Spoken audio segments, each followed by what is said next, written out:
Hi, welcome back, everyone. So this is our last session of the day, and we're ending on a high note. Excited to have Mohammad Darwish here with us this afternoon. Mohammad works for the World Health Organization. He also works here at the Bloomberg School of Public Health, and he's also an alum of the school. So today we're going to be having just a more casual session with Mohammad. He's going to tell us a little bit about himself and his career path journey. And then, he's here to really answer your questions that you might have about, uh, you know, interviewing as an international student, or if you're looking to work internationally and have specific questions. So with that, I will turn it over to you, Mohammed, and let you just tell us a little bit about yourself and your story. Yeah, thanks, Caroline, and thanks, Paul, for inviting me. Glad to be here. Welcome, everybody. My name is Mohammad Darwish. I'm a physician by practice. I think you read my bio. I'm from Syria. Did my MPH a couple years ago. And then after finishing my MPH, I joined the Johns Hopkins International Health Department Center for Humanitarian Health as faculty. Continued working now. A year ago, I joined the WHO headquarters in Geneva in the Health and Migration Program. So basically, my background, before coming, that I used to be physician in practice, but 60% of my work was in public health. Before doing my master's degree, I was a coordinator in the IFRC, International Federation of Red Cross, and then did my MPH. So I was just right before we started, I was just telling Caroline about my story, joining the WHO a year ago in Geneva headquarters. Currently, I'm in the US working remotely because of the COVID. I was just telling Caroline about that. For me, I didn't apply for that job specifically for the WHO, and they were looking for somebody to recruit, and this is what here I know that's not the scoop of this session, but honestly, how did they reach out to me? Because of the networking sessions that we did. Whenever we hear about that as an international student, that we don't have that culture of networking sessions that we attend, or meeting people. But here I will take this opportunity again, although it's about job interviews, to really highlight the importance of the networking sessions. It's not about the job that I found online and got to apply, and then I got a job interview. It's about somebody from the WHO that received my CV a year ago, or I think 2 years ago, and then they were looking for somebody, and they remember that they had my CV when they were looking at the CVs that they received in one of the networking sessions, through one of the connections, through a friend that I had met them through one of the, it's like that. And they reached out to me via my email, and then I got the job interview. And as you know, multiple of these jobs, they posted about the job after they interviewed me and approved me. So I'm here giving you, but a lot of these jobs that you find, they already designed for somebody that already did the interview. That doesn't mean you don't need to apply. There's also 10% of them, they are not. But here, this again highlights the importance of the networking, how it works. It's not you got a connection today and then you got the job tomorrow, or after 1 week or after 1 month. It's a progress. It's a snowball, how you build that network. So back to you. I'm happy to take questions. That's just a quick highlight. And thanks, Caroline, again.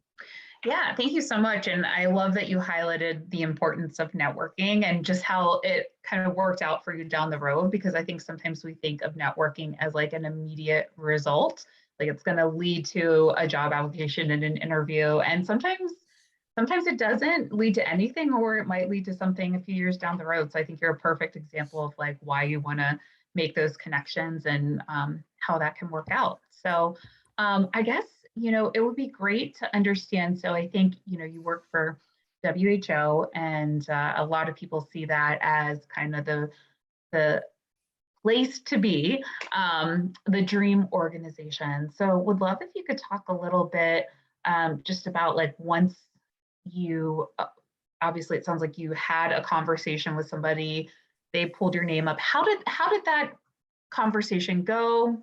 Did they refer you? Can you talk a little bit more about like the process you went through to get your job? Yeah, so basically it's like I think like I met I forgot like honestly like in which session that I met like that person, but it was like in one of the I remember that I met like a person from one of the organizations in one of the networking sessions, international like organizations that he knows somebody in the WHO. At that time, I was not really like looking for the job in outside of the US because I'm international student. I wanted to do my OPT year, you know, like that optional practice training year that you do when you are on F1 visa. A lot of you are maybe, you know about that already. So, you know, like in that, when you have like these networking sessions at Hopkins, like you have like your CV, and then my area of interest, like it's a humanitarian health, refugees and migrant health. This is my background. This is what my concentration in the, when I was doing my MPH at Hopkins. So basically what happened that I gave like, he asked me for my CV, or she asked me for my CV.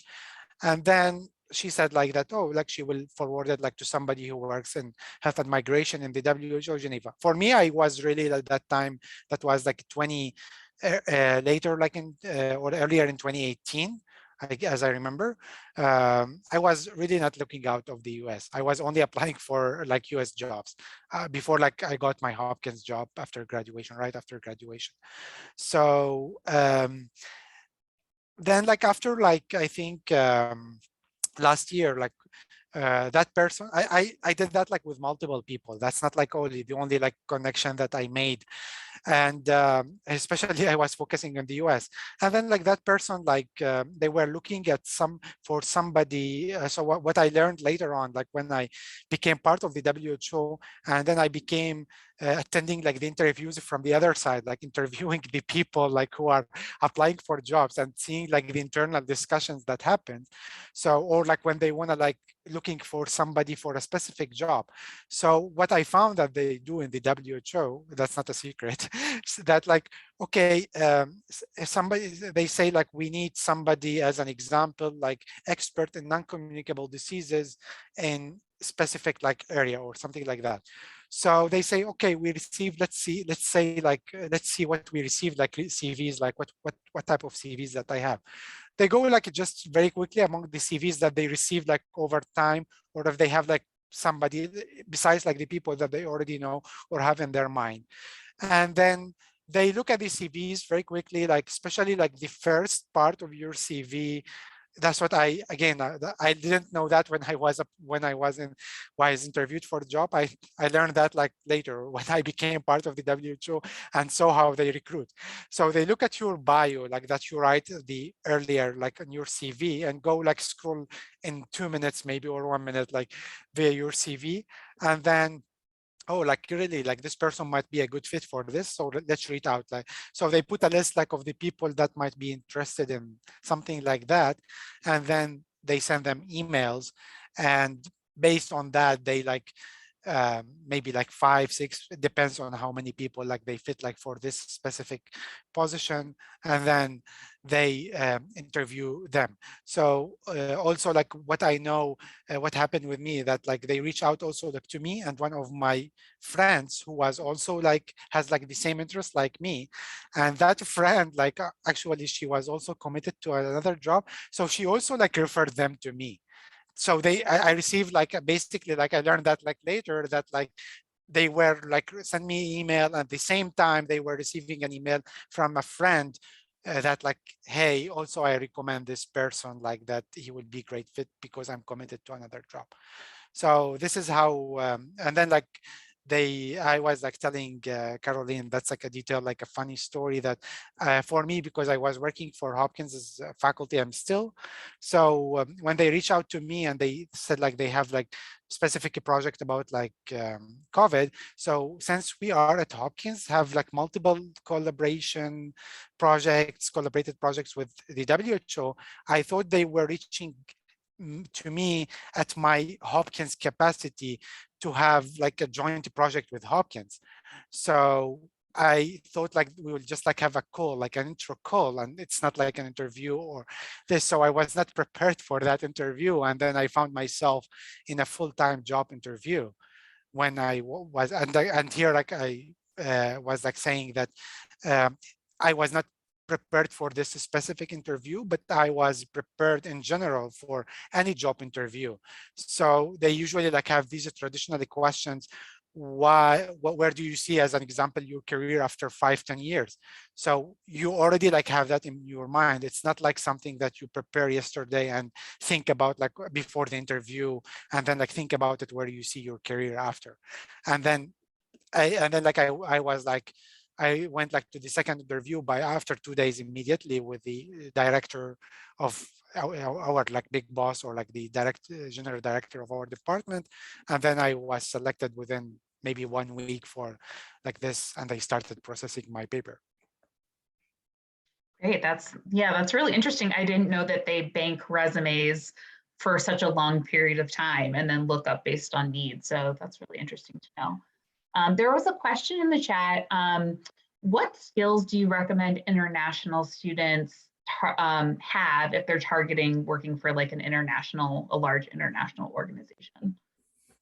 Yeah, so that depends on, honestly, like I would say for a master student, this thing that especially, I know like the master student, you already like a lot of you may have like an experience before the MPH or before of the MSPH that you are doing, or whatever your master degree that you are doing currently.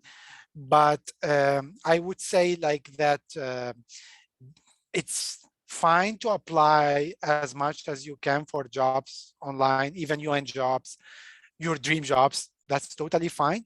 But I would always like say that after graduating from the master, just target the small organizations.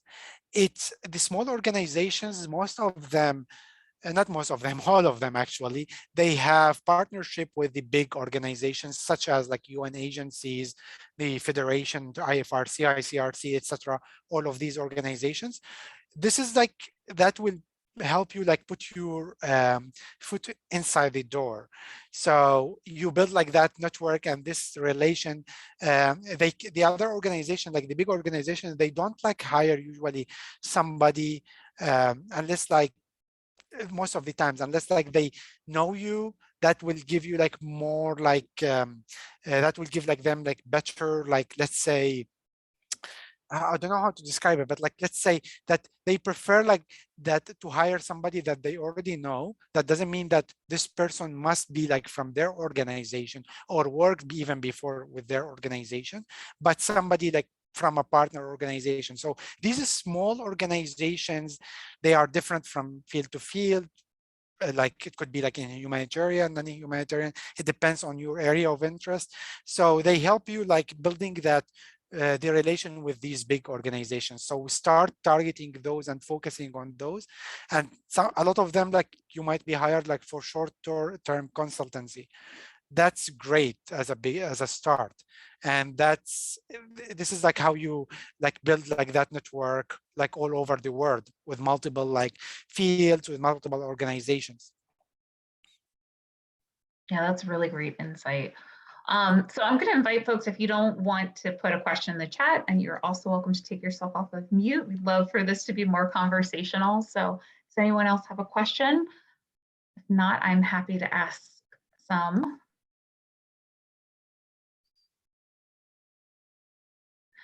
Okay, well, Mohammed, just in general, I mean, it sounds like you've gone through the interviewing process a number of times. Do you have any tips for students about the interviewing process, or how to kind of like tell their story with their resume? I think that's a big one, especially for international students, like how to craft this narrative around like what it is they're looking for and why they're applying. So I would say like I went through like the interview process. I did like multiple like short consultancies even inside the United States, besides my Hopkins work, that to help like me like building my career and like building my network.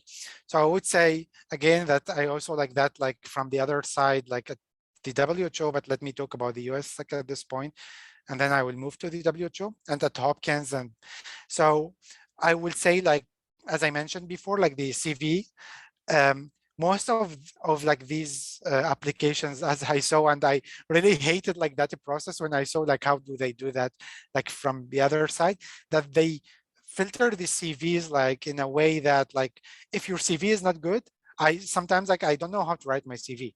I didn't know until like Paul like helped me like to maybe like highlight some points that I need like to pay attention to them, like Paul Hutchinson. I know that I'm putting a lot of work now on him, but really like I saw like these small things that sometimes like you don't get like the interview just because you might have the skills, you might have great experience, but really like that I saw like multiple people like their CVs were filtered out and they were like they were not as called for an interview because they had like a very minor like comma in a wrong place.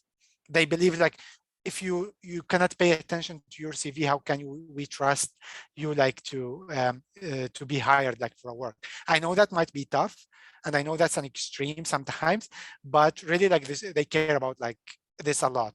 So first, like before the interview, you need like to really like be to build your CV, and you need like to be aware of every single detail of your CV.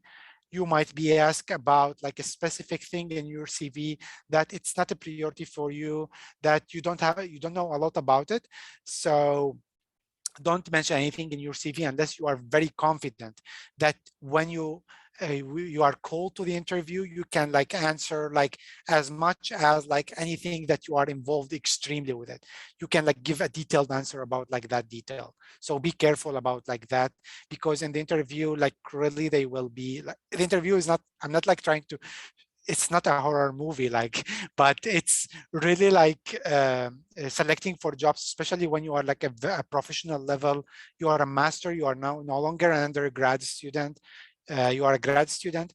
So they believe that like everything is supposed to be perfect. And so that's like the first important thing for the interview. You need like, I know, I'm sure like you read like that multiple times in multiple places.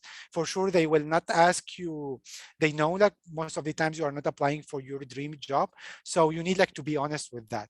You cannot like say, oh, like I was dreaming about like this job from the beginning, or no, like be honest. And this is the, this is for me, that's a step like to go to that like level, or like this is my career dream, and this is not like my goal. I'm using this as a step, but I do believe you need here to just to justify in the interview how this specific job that you are applying for will help you like or will be a step on your like in your way like to build like your career or for your dream job. So that's like very important. The other important thing that you need in any job interview, regardless of that, you need you need like to say why you are a good candidate for this job.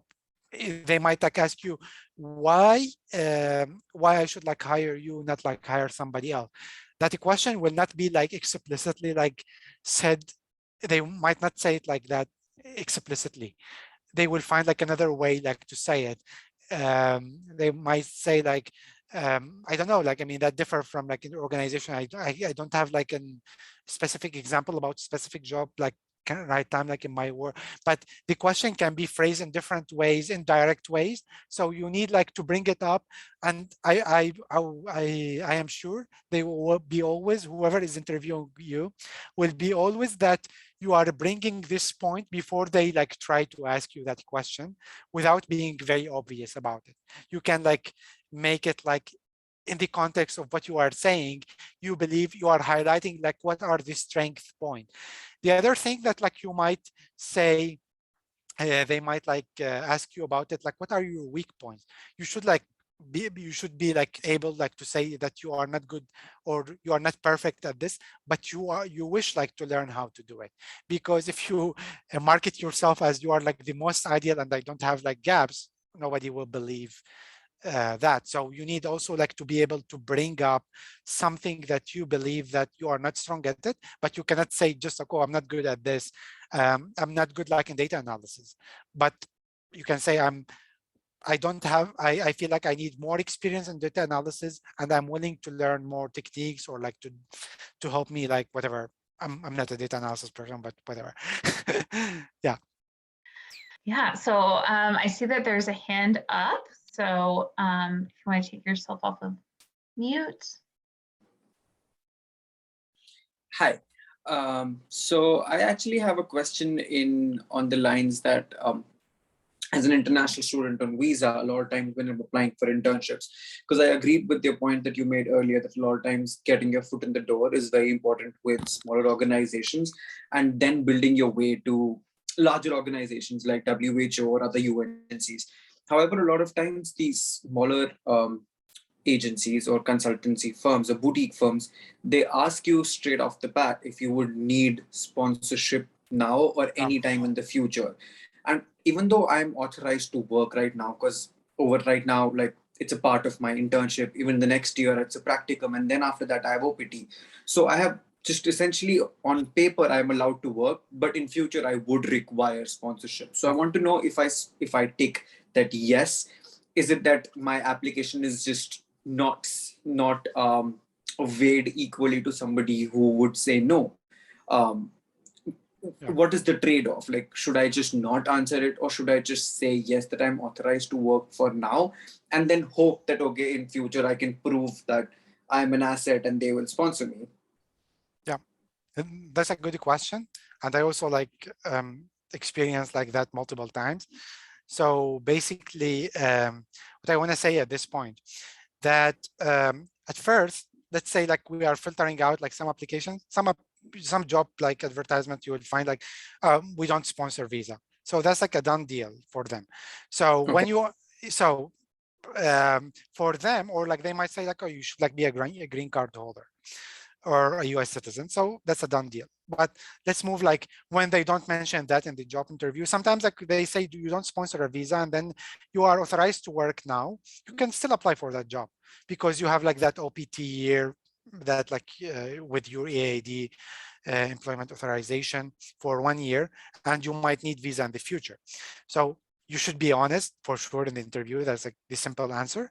However, you could like answer I will tell you like the first thing at first, that it's rare to have like this in the first interview. It's rare like that, like in the first screening, because that's, I think like in most of the job, you might have it like, but this is very rare that like in the first job, the first interview or first screening, they ask you if you need like visa. Unless like that's just like a very critical for them. Um, so uh, you answer the question the way that they ask it. If they say, do you need a visa? Do you need like, you say no, and that's it. You are not lying because you are authorized now to work.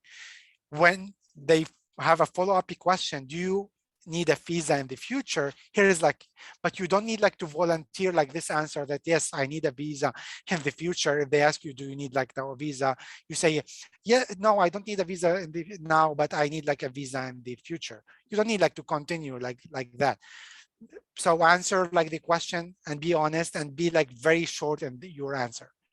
So filtering, I will say I saw both. Not in the WHO. WHO maybe like they really don't care about visa. I didn't hear about like anybody in the WHO, none of my colleagues or a friend in the WHO, that they were not hired because of a visa issue. Because when you go like to the WHO, like even headquarters in Geneva, I didn't see it till now. I met like, I don't know, like more than hundreds of people. I didn't see any like Swiss citizen. Everybody is on visa like in that place. So that doesn't make sense that they would ask you in visa. Even like the WHO office in Washington, DC, I didn't see like, so far I met like also like a lot of them. We had like a lot of work with them in the regional office of the WHO in Washington, DC, and I didn't see any American citizens so far. All of them, they are like from like international people. So for the WHO or UN agencies, don't worry about that question. But other organizations, yes, they might ask this question. So when you are applying for international organizations, you need also like to consider that like most of the times, whoever is interviewing you, he might be in your situation before, because if you are applying for international like a job or like international organizations that is based in US and the job is in the US, so they will not like have all like just American citizens or green card holder like interviewing you. It's already like they like the type of organization doesn't allow like only American like citizens or green card holders to be in this organization. So they will not like ask you this question unless like it's very critical for them, and that's like not will be like the priority question. However, I saw also the other scenario that they didn't advertise in the job description. There was nothing like mentioned about the visa, and you have like that text that says like this organization or this place gives like an equal opportunity for everybody like to apply, etc. However, I saw, and I'm sorry like to say that I saw that and I was sad because I was international person who was working for that place I don't want to mention, saying like just like look, if anybody like mentioned in their CV that they are like international, please filter them out. So they were not like called for interview. I'm trying to be realistic with you, so I'm saying like yes, that happens, but if so, you are not here targeting a real international organization. That's very rare to happen. That means they are looking for an editor who is like a native English speaker, not because they believe that if you are not native English speaker, a lot of organizations, and I saw that in multiple places, if you are not a native English speaker, you might have a problem in writing. However, I saw multiple international people, they are like better in writing in English than like a lot of Americans or British or Canadians. Yeah, so in this case, you don't need this organization if this is like the culture. Thank you so much. So we had two other questions come through in the chat. And the first one is, what types of jobs are in demand right now? Like stat, epi, policy, infectious disease, etc. All of them related to COVID. All of them related to COVID. Right, yeah. So it's nice, whatever your job, whatever your area of expertise is, to have something about COVID in your CV. Let's say like you have like something about vaccines, put it in your CV about COVID.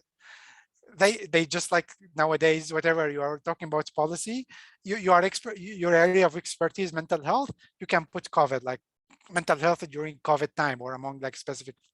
So all of them, they are like really like public health jobs. They are now we have a good market for public health. That's like the only benefit of the pandemic.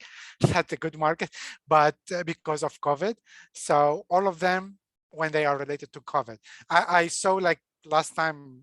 Also, I don't want to mention like a name, as a proposal like that was submitted, like something related to NCTs, non-communicable diseases, and COVID. For me, like was like, that's, come on guys, like that's a lot. It's called like non-communicable diseases. They don't align with COVID, which is an infectious disease. They are like just parallel things. So people are trying to do like, so I'm not like saying here like you need to go to that extreme example, non-communicable disease and COVID, but anything related to COVID will be great if you have it in your CV. So another question was, could you name like smaller organizations? You talked about starting at a smaller organization, making connections, and then getting it in with a larger international organization. So do you have any organizations in mind? Or I guess the follow-up that I was thinking is, do you have any specific places that you would look for jobs? Like I know DevNet is popular. Are there other ones out there that you would suggest looking for these types of opportunities? Yeah, so the issue here like that, my answer might be very narrowed like to humanitarian or specific areas, because there are like thousands of these organizations. And if I tell you like an organization about policy, it might be like just policy, health policy in the Middle East, because that's my area of expertise. Or something like related, like what I mean, like, because the small organizations, most of these small organizations, let's say like World Vision is not like a small organization. However, it's not a big organization like WHO. It's small, like faith-based organization. uh, they have like area of expertise, like all of them, like infectious diseases policy, biostat. They might need all of them, but I feel like most of their work like is in like Central, like Latin America. They have some work like in Southeast Asia. So it depends on the language that you speak. So most of these, and I will tell you also like something else here. When I say like small organization, like let's say Physicians for Human Rights. Physicians for Human Rights, I worked for them before. I had like multiple consultancies like with them.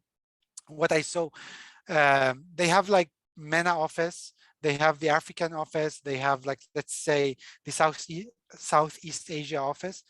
So these are, you feel like they are like they are like separate organizations. By the title, they are the same, but the projects and the budget and everything is separated from the other like part. And even like the stuff, they don't know because it's completely different. So here, even if you are applying for a big organization, not necessarily like a small organization, you are applying for a specific place. You don't need like always to target like a project in the headquarters. It doesn't need like to be, you are like managing multiple fields together. Most of the organizations nowadays, like their like staff, especially for like a fresh grads, you work like on like project about Myanmar, and you are not interacting with the people on the other regions. So as if like you are like working in your bubble, like not small bubble, you have like the whole team, the whole office working with you, maybe in Washington, D.C., in New York, wherever. So that's like an example, Physicians for Human Rights, if you are interested in human rights and public health. If you are interested in humanitarian, we say like IRC. There are like multiple, like even local organizations. Most of them nowadays, like you find organization in DRC that they don't have operations except for DRC. And they are interested like in hiring somebody, if you can like adjust your working hours to work remotely. Because now most of these jobs, especially in public health, where most of the people that I'm interacting with them like nowadays, they are like sitting at home working because of COVID. I know that's temporary. That might take like another maybe year. We don't know. But so here, I would say like here, there's like a very important point here. If you are an international student and you are on your OPT year, if you are having a job and working from the United States and you want to like explore opportunities, or like you want to stay in the United States, like because you need like to find a job. If you are working remotely with an organization that has like a branch outside, and you're working completely like about something outside remotely, you are staying in the United States, that's totally fine. This year, like you can consider this year, like you stay in the United States, you build your network, that's another story. And then you find like the job that like you want to continue in the United States. So you can get benefit of this, like working remotely. So you can like have multiple, you expand like your, let's say like expand like your options of jobs. You don't need like to find a job like in New York City and move to New York City. So yeah, and so as you were talking to, Sandra put a really good resource in the chat. So thank you for that, Sandra. yeah. So Mohammed, I'm curious, do you recommend, or I guess, what are your thoughts on students connecting with recruiters at some of these large organizations? Should they spend time trying to connect with recruiters on LinkedIn, or do they really need a referral, to even make it to the interview stage of application? Sometimes like I will say, before like people go at first, like it's important like to build like your profile on LinkedIn. I always like see, and I saw again like from the side like of somebody who is like applying for a job and somebody who was like on the other side, like seeing how they recruit for jobs. When I became in the first thing that they check, even you were referred by somebody, your like LinkedIn profile, and it will be easier for them that you are already like connected, like you are building like that network, and especially in the areas that you are interested. But yes, it's important to build like that network through LinkedIn. But to be honest with you, they don't look at first like to whoever they know. They the first thing that they do, they look at their like what the people who were referred to them, or the people that they already have their CVs. And that's like a second line they do. Like if they didn't find anybody in that area, they start like looking at LinkedIn, like in their networks. Um, with this like public health now, like it's very competitive market. So I would say it's helpful like to have is when they see your CV already in their list and then like go to look at you and they find you like in their network, that will really help a lot. And whatever you have in your LinkedIn align with your like CV and align what you with what you said already in the interview after the first screening interview. I would say that gives a great impression about you. So yes, but the priority is for networking like the whatever you are doing, like meeting people, talking to them, sending your CV. Sometimes like, again, it's not meeting like nowadays. I'm grateful for Zoom and all of these. So sometimes like you are interested like in specific area, even at Hopkins. So you are interested, let's say like in vaccines, and then you find like somebody is doing interesting work at Hopkins, whoever like that professor from another department, not your concentration, not your certificate that you are seeking.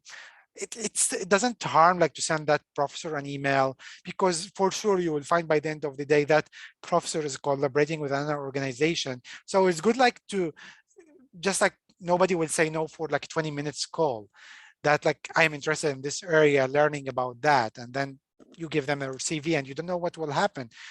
They will forward it, and then so as we mentioned in the earlier, like the networking is something like a snowball, like you are building over time. It's not like that will guarantee you a job after 1 week.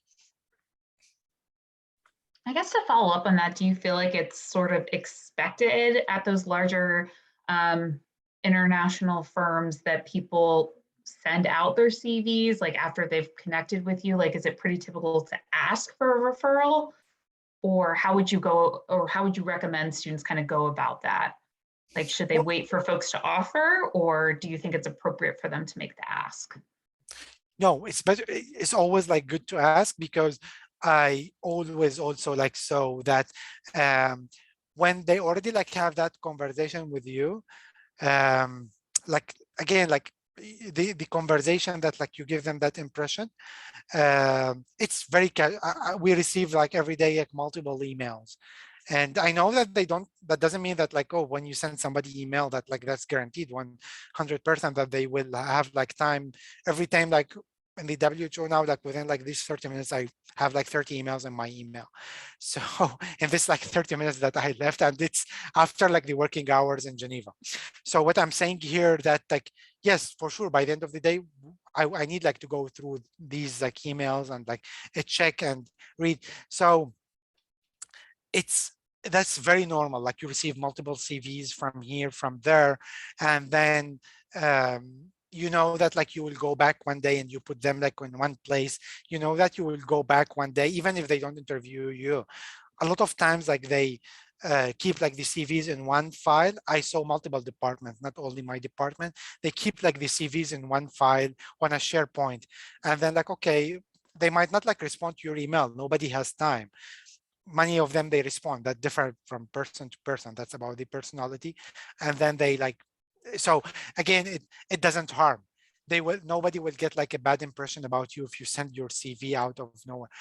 You just need like to justify yourself a short email, not for sure avoid like long emails. Whenever you are interested in a specific area of work, be like very short, and then explain yourself, like what's your area of interest, why are you sending this email? I'm interested like in this specific area of work, and I if you have any future opportunity, I would be like happy to have a chat with you or about this. So that it could be very simple and short. Again, just remember that like any big or small organization, people like really are very busy, and as short as you can be, but however, like you need to be very concentrated. Say whatever you want to say, like in a few sentences with your CV, it will not harm you. No, your CV most of the times will not be like lost or shuffled in the emails. Many times like people keep like these CVs, most of the times I would say, these CVs in a specific place for like a rainy day. They call it for a rainy day when they need like really somebody, so they might go like and look at your CV. Great, that was really helpful. So do we have any other questions for Mohammad?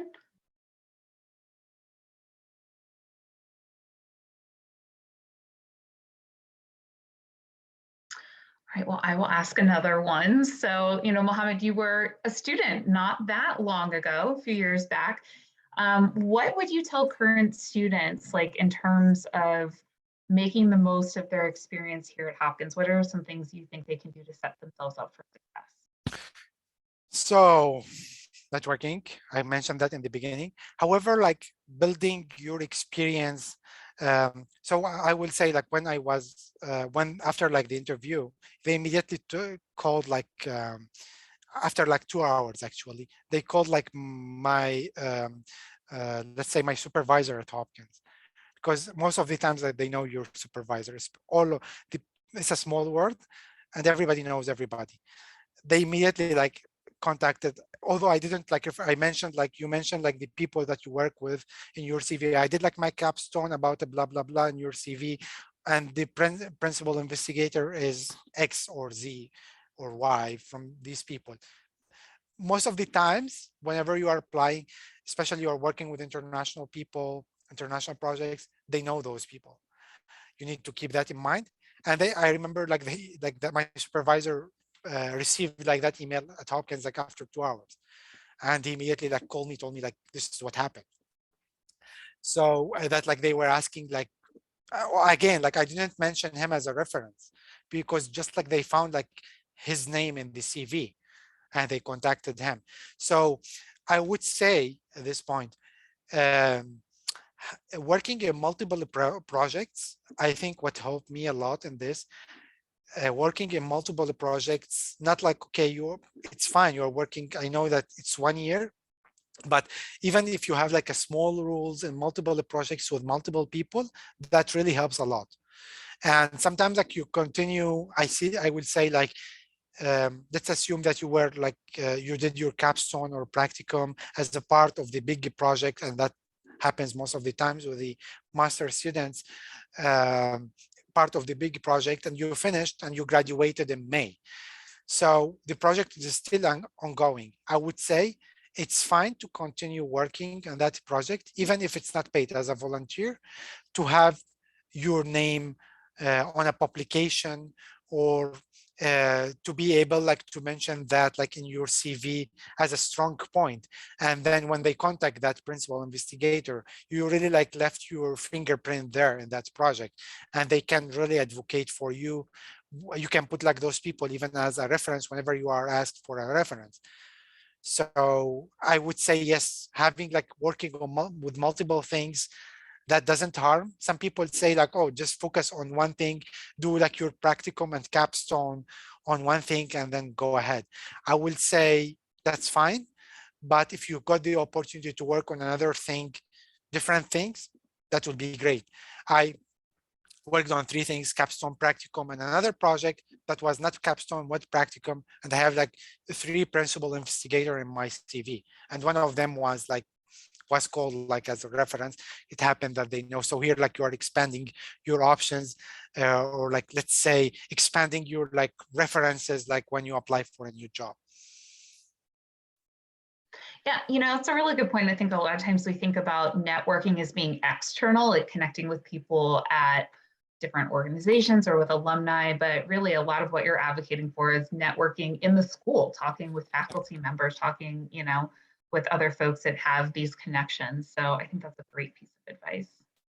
Yeah, and by the way, like most of the times, like your supervisor, your advisors at Hopkins, when you say like I am interested like in working on this specific area, let's say non-communicable diseases among a specific like community or a specific area, they either like will tell you like which organization like you apply for.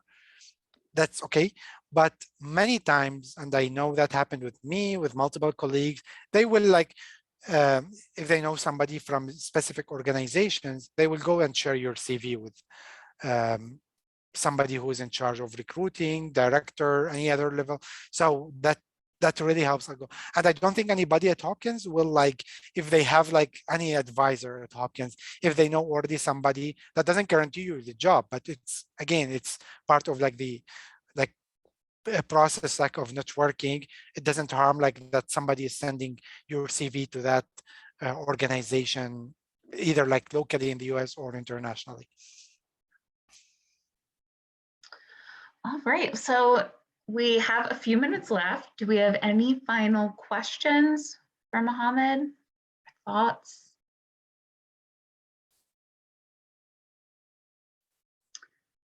Well, I'll say I personally felt like I learned a lot today, so thank you very much for that. I'm sure it was very beneficial for the folks on the call as well. Yeah, any final parting thoughts from you, Mohammad, or anything you'd like to say?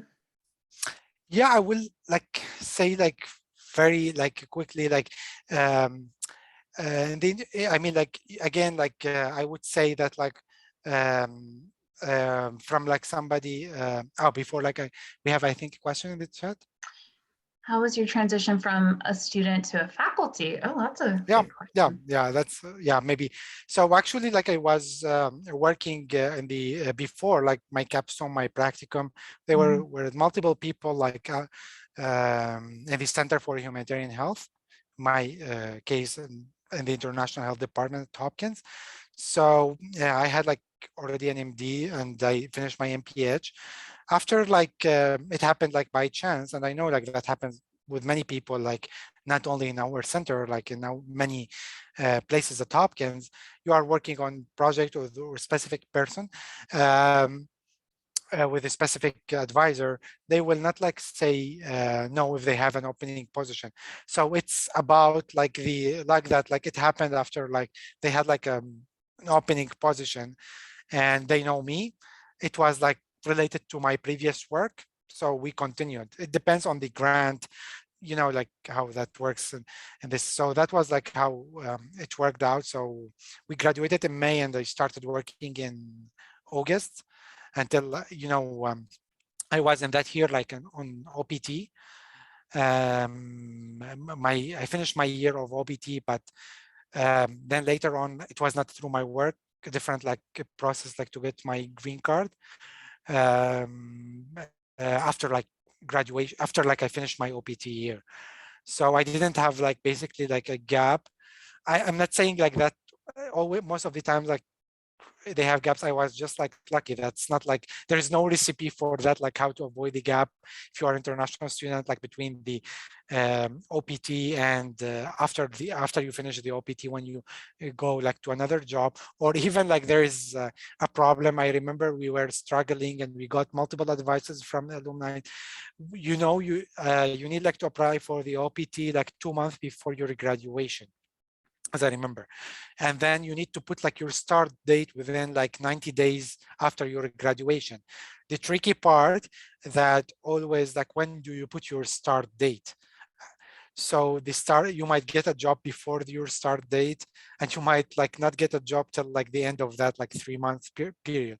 So I would say always like be conservative, put it in the middle. So you here like you can like play it both sides. That's like the safest way to play it. You've graduated middle of May, put it like middle of July. That's basically me. A lot of my friends like play it that way, and most of the times it works. That how you, and again that's another thing that you might not, even if you find like something as an international student, I would say that's a very important tip that we were advised to do that, and it was really very helpful. And I feel like it's important to mention that it's fine to get like a part-time job to activate your OPT. You will have time at this point to look for like better jobs. It's fine to work as a research assistant after graduation for a couple months. That will give you a window to apply for other jobs without being stressed, like under the stress that you must leave the US because you are because you have like the 3 months like a grace period like before finding a job. So that make you like relax, looking like carefully for like more jobs and having maybe more jobs interviews. So I will say like it's fine like to get whatever like you can get earlier. Doesn't need to be your dream job or ideal job or the best job even, or even like a full-time job. Just secure like that and then take care of your like job interviews. So it's fine to start again. It's not like a shame that after you are a grad student, you finished your master and you are doing like 2, 3, 4 months like of a research assistant position after graduation. That multiple people did that, and that's totally fine. So what I was saying before I answer this question, for like the jobs interviews, I would say that it's important like to have already like know what are like the classical like questions that you always like expect like them to ask. Where do you see your career? Why do you think you're a candidate? But that doesn't mean that you need like to like excessively prepare before like or what they might ask. If you are confident in your CV, confident when you are what you did, whatever they ask, it's fine. The other important thing that I honestly like did not believe in that until like I find that I saw that like also on the other side with multiple job interviews. So I was like, oh, so they judged me like this way when I was interviewed. And I saw that like at Hopkins, out of Hopkins, and multiple organizations that I work this, and they were hiring, and it happened that I attended like the interviews with the candidate, and I was like, oh, and then when they closed like all of these interviews during COVID were like virtual, or when it was in person, when they like the person leaves. So for me, that was interesting to listen to this discussion because, oh, like I was connecting everything. Oh, so they said that about me after I left the room or after I closed the Zoom. So that happens a lot. I didn't believe that like anybody will look like how you dress for the interview until I saw like all of the people that I attended their interviews in multiple places, internationally, in the US, out. They said like, oh, like this person is taking like the thing like very seriously. They were like really very dressed, and they were polite in talking. So I was, wow. So when I dressed like that was the right thing that I did. That's really very serious. I was like, oh, you see like people like coming, that doesn't, when you are at home, I remember like that happened like a few months ago, 3 months ago or 2 months ago, I think in November. So we were attending like again like the job interview, and after they finished, they say like they were noticing like, oh, like the person, although like he's sitting or she's sitting at home, they were like really prepared, they dressed, they taking us seriously. And I remember like attending their interview, they were commenting that like, oh, like even that person like came like 2 minutes late, and they started the conversation that when they entered, like they didn't like say hi. So I was like, wow, really, like they like even really like take like really like focus on these details like in the interviews. And again, I'm not saying about like one person like who has like this habit like of focusing on these details. I saw that like in multiple places with multiple people and multiple organizations. So really like that gives them like kind of like an idea about your opportunity. So please like really like it's important like to take care of these small details that you think like they are not less important than like the main core of your CV and your work and your what you say in the interview. Yeah, that is, I think, great feedback for folks, because you're right. Like you could have a perfect CV, wonderful experience, but maybe you just do something that turns them off, like, you know, not dressing appropriately, or like you said, maybe like starting a conversation right off the bat, not saying hi. So there are plenty of things to keep in mind there around kind of like virtual etiquette. Yeah, and also like there's like it might not be like your job interview, but like that was a good example. You know, like there was like, again, I was at Hopkins and we were applying for a grant, and you know how that works. You go to apply for a grant from the WHO or from the other, and you see like how we were like really like freaking out writing the grant, and then then like a committee from the WHO or like the department who was in charge giving us like the grant at Hopkins, like evaluate like our CVs, because you need like to attach your CV and your proposal.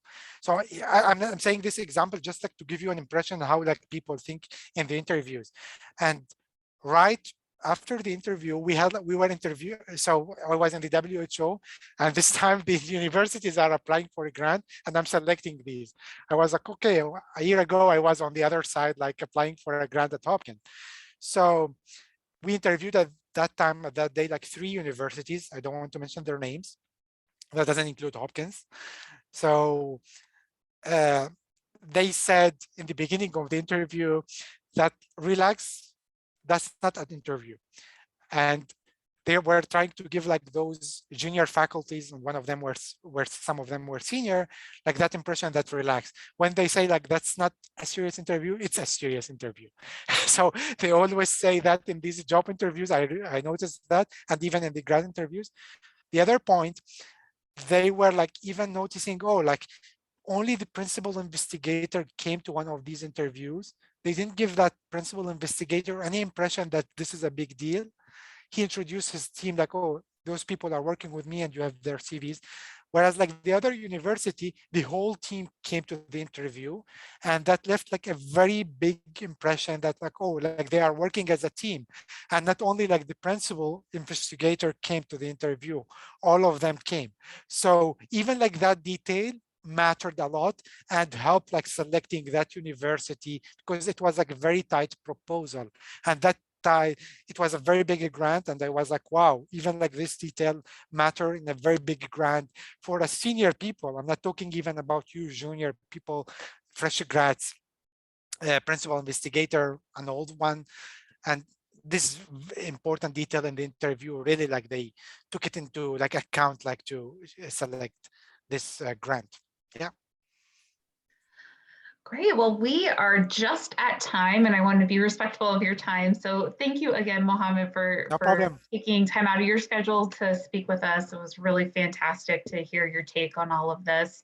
And, you know, I think hopefully a lot of students are walking away with a little bit more clarity on international interviewing. So if folks would like to connect with you, is the best way to do that LinkedIn or by email? Yeah, both, like LinkedIn, and I think they have my Hopkins email. They can reach out to me anytime. I'm happy. I'll try to answer their emails as soon as possible. I might delay, but I promise I will answer every single email. I promise. It might take like maybe like 3-4 days or 1 week maximum, but I promise I would answer every single email or every single message that I receive via LinkedIn. Well, that's very kind of you. Well, thank you again. Really appreciate it. And this concludes our interviewing day. So just want to remind folks that we have another day tomorrow as part of our Career Development Academy. And that is actually going to be focused more so on government. So, oops. One second. So would invite you to attend. We have 3 different sessions, one at 10 a.m., one at 12, and one at 3:30 tomorrow. So we'll be sending out reminders to look for that. And we hope everybody has a great evening. Thank you. Bye-bye.